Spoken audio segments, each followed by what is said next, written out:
जय हिंद दोस्तों think and grow rich Napoleon Hill के द्वारा सन 1937 में लिखी हुई एक पर्सनालिटी डेवलपमेंट और सेल्फ इंप्रूवमेंट की किताब है। इस किताब को लिखने के लिए नेपोलियन हिल ने अपने जीवन के 20 वर्ष खर्च किए थे और इस किताब में उस समय के 500 से अधिक ऐसे सफलतम व्यक्तियों में उनके जीवन की सफलता का रहस्य जानने का प्रयास किया गया था, क्योंकि नेपोलियन हिल ने इस पे किया था। ये किताब one of the best selling book की लिस्ट में भी शामिल है और इसकी अब तक 1.5 करोड़ से भी ज्यादा प्रतियां बिक चुकी है। इस किताब में कुल 15 अध्याय हैं, जिसमें से अगर कुछ अध्यायों के बारे में बात करें तो विचार ही वस्तु, आस्था, इच्छा, लगन, मस्तिष्क, ये इसमें कुछ अध्याय दिए हुए हैं। और उस समय के बिजनेस मैग्नेट एंड्रू कार्नेगी के कहने पर नेपोलियन हिल ने इस किताब को लिखा।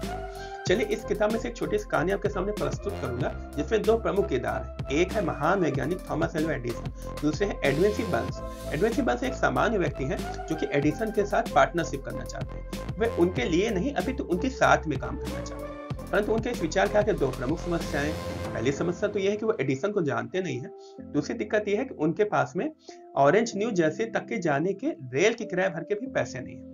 परंतु इस इंसान की इच्छा शक्ति कोई आम इच्छा शक्ति नहीं थी और वो कुछ ही समय बाद एडिसन के प्रयोगशाला में पहुंचते हैं और उनसे मुलाकात करते हैं। एडिसन ने अपनी इस मुलाकात को कुछ वर्षों के बाद में बताया था कि वे एक साधारण फुटपाती व्यक्ति की तरह दिख रहे थे।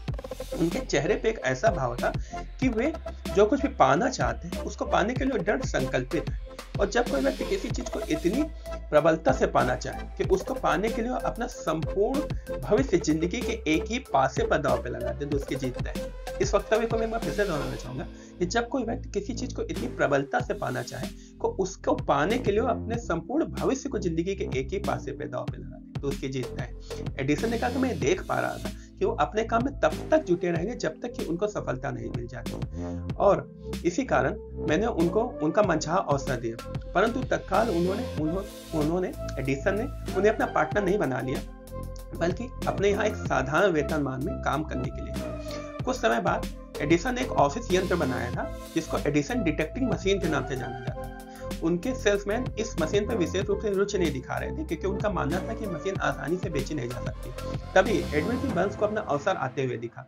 उन्होंने एडिसन से अपना मनचाहा अवसर देने के लिए कहा। तत्काल एडिसन ने उनका यह अवसर दिया और एडविन सी बर्न्स ने इस मशीन को बेचा और इतनी सफलतापूर्वक बेचा कि पूरे देश में एडिसन ने उनको उस मशीन का डिस्ट्रीब्यूटरशिप और मार्केटिंग का जिम्मेदारी दे दी। इस बिजनेस सहयोग के कारण एडविन सी बर्न्स ने काफी पैसा कमाया और उन्होंने एक चीज इससे भी साबित कर दी कि आप निरंतर प्रयास करके और आपके विचार अगर अग्रणी रूप से आगे बढ़ रहे हैं तो आपको कहीं ना कहीं सफलता मिलेगी। ये कहानी आपको कैसी लगी प्लीज कमेंट बॉक्स में बताइएगा।